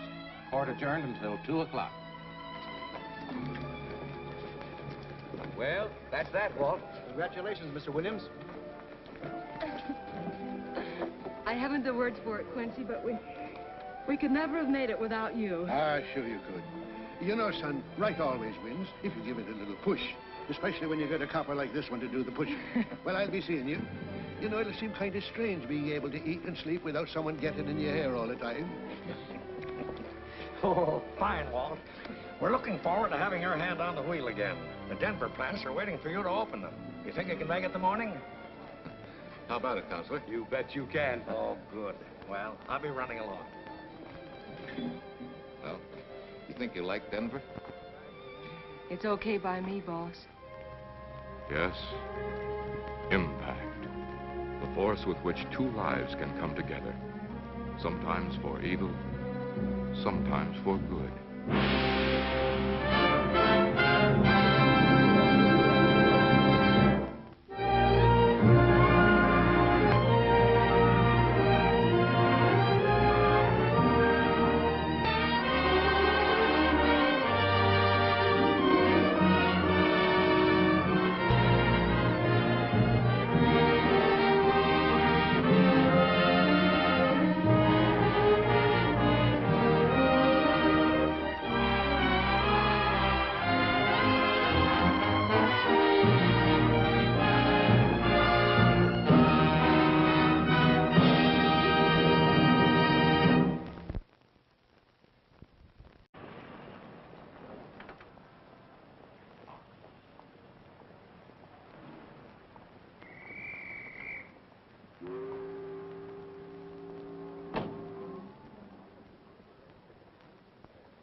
Hey, where's that new woman who was going to meet me? It's after 5 o'clock.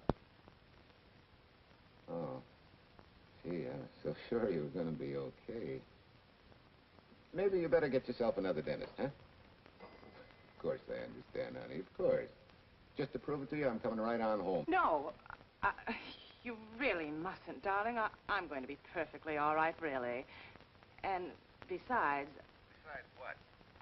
Well, I've done something you're not going to like. You remember Aunt Margaret back in Illinois? You mean the old gal in Evanston? I'm way ahead of you. How much? Well, it isn't money this time. It's another relative. Her favorite nephew, Jim Torrance. All of a sudden, right out of the blue, just after you left, he telephoned me from Berkeley. Okay, Judge, I'll see him when I get back. Well, you don't understand, dear. You're going to see him right away. What? Well, all he seemed to want was to be able to get back to Illinois, so I... So you buy him a ticket. That's easy. Well, it isn't. I offered to, but he got huffy and said he didn't want any handouts, and... Well, without thinking, I told him we'd pick him up and give him a lift as far as Denver. I won't say I'm good for you, but where do I find this guy? Well, he should be there right now. I told him to be on the lookout for a cream-colored roadster, just in case we fail to recognize one another after all these years. Oh, darling, you're such a lamb. You sure you forgive me? What do you think? Well, I better run along, or Cousin Jim might get nervous. Take it easy, sweet, and miss me, will you? I do already. Don't drive fast. And please take care of yourself. Softy.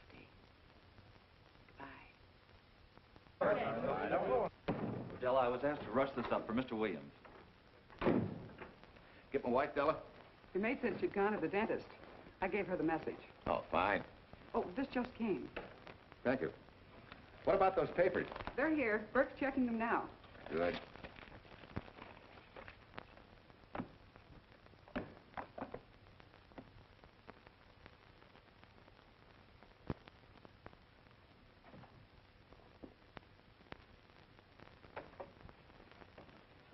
Congratulations, Walt. Take a look at Clause 4. Those provisions haven't been clarified yet. Oh, no? I wanted to leave for Tahoe right away. Get Judge Deering on the phone, will you? Never mind. I can get faster action if I run out to San Rafael myself and stick with them till they're right. Yeah? Mrs. Williams on 3. Oh, put the blueprints of that new diesel in, will you? I want Jackson to see him. Hi, Duchess. I'm afraid now we won't be able to leave till about 5 o'clock. What? You're not going with me, but I counted on it. But I thought as soon as Dr. Harris took care of whatever it was, I'd feel better. I don't. Stupid thing still aches, and I certainly wouldn't be a very desirable driving companion. No, seriously, darling, you run along and buy your little factories and hurry home. I'll send you back to the office. And cheat me out of my goodbye kiss? Not a chance. I've got to drive over to San Rafael. I'll stop on the way. Love me? Bye, dear.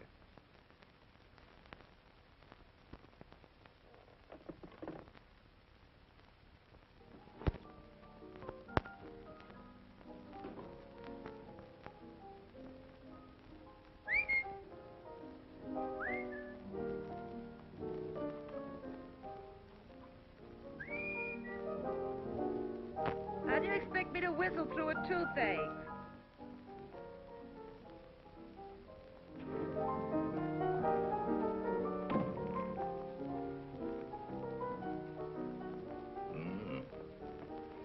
Nothing in the whole world smells as sweet as you do, Duchess. Certainly don't feel sweet. I was grouchy as an old bear. Well, old Doc Williams can give you something to fix that. Close your eyes. Relax a minute. Take a look at that, see if you don't feel better. Oh, Walt. Oh, darling, it's beautiful.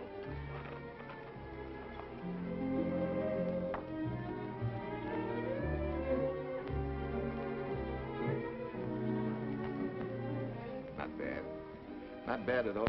You know, to quote my wife, I like monograms on things. It shows they belong to me, unquote. When did your wife say such a thing, Mr. Williams? About 6 years ago, when I married her. She gave me the first monogrammed shirts I ever owned. Those were the words on the card. I still have it. I certainly hope your board of directors never discovers what a softy you are. They won't, don't worry. I have only one vulnerable spot. What really happened this morning? All I got out of Della was that you stalked out of the office with blood in your eye, back in no time with canary feathers in your mouth.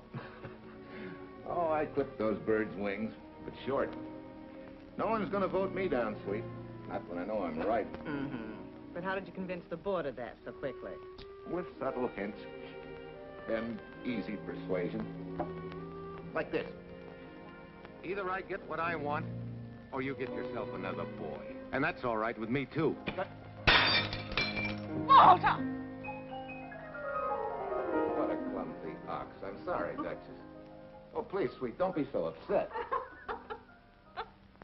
Oh, if you could have seen your face. Oh, don't bother, dear. Sue Lynn will take care of that. Not exactly a good prescription for nerves, huh? You know, you're wrong, Dr. Williams. The way I feel now, a good catnap will probably make a new woman out of me. And if it's not going to make you too late... Yes? Well, I'm sure that by 5 o'clock I'll... Swell. I'll run over to San Rafael, get things ironed out, and be back for you by 5. On the nose. Darling, wait. That's perfectly silly. I'll take a taxi cab and meet you in Sausalito. There's a drugstore on a corner opposite the square. I'll be there at 5 o'clock and we can go straight on up to Tahoe. That'll save you all that late afternoon traffic and all that time it'll take to come and pick me up. Smart woman, my wife. Thinks of everything. Where's your bag, honey? Oh, Sue Lynn still has some things to press for me. Sure you don't mind taking a taxi? Very sure. Sweet dreams, Duchess. See you at 5. Better get going. Bye, honey.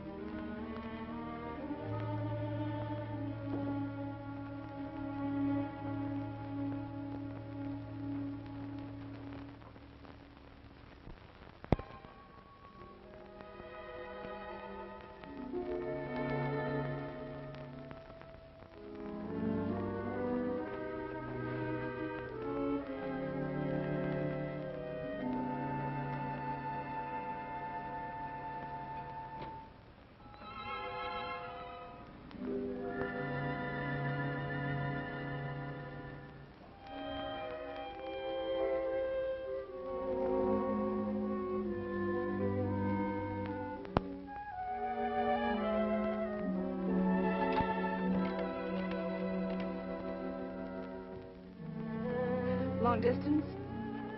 I want Berkeley 79721.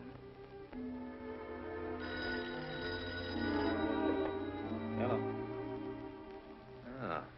Hiya, beautiful. Yeah.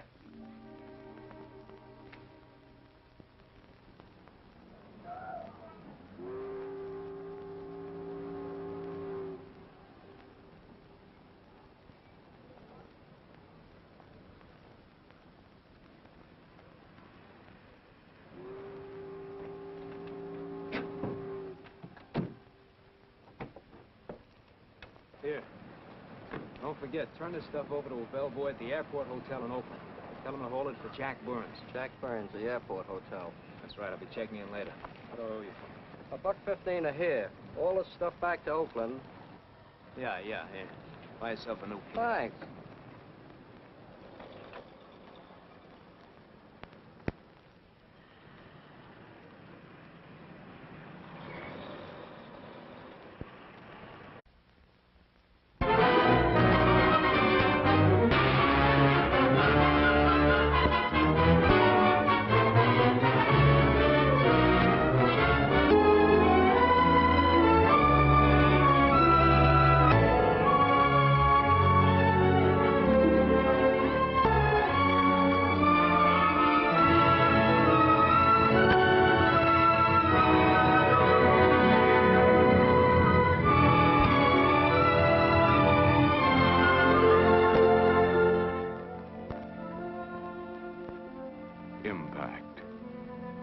force with two lives come together. Sometimes for good, sometimes evil.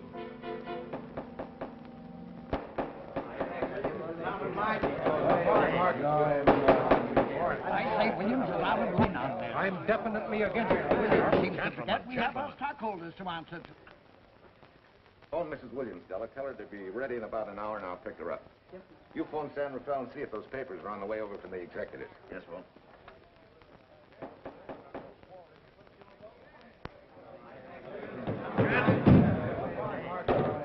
Well, Mr. Darcy, what's the score? 9? I'm afraid it is, Walt. If you think you can persuade them to change their minds, go right ahead. Gentlemen, I never interfere with stock issues, dividends, or anything else in your department. I must run my department with no interference. Either I know why and when I need more factory space, or you need another boy. And that's all right with me, too. Because I can take these plants and pick my own spot in the motor production field. You won't have to worry so much about dividends. There won't be many. Hold on. I'm sure none of us want to lose Walt. Or our dividends. What do you say we take another vote? Now, all in favor of buying the 3 new factories signify by saying aye. Aye. Aye. Aye. Aye. Aye. And unanimous vote. Congratulations, Walt. Congratulate the board. They're the winners. Williams, if these factories are so valuable that other companies would jump at the chance to get them, how do you know that you can buy them at the price you quoted us? How do I know? I bought them this morning. Good morning.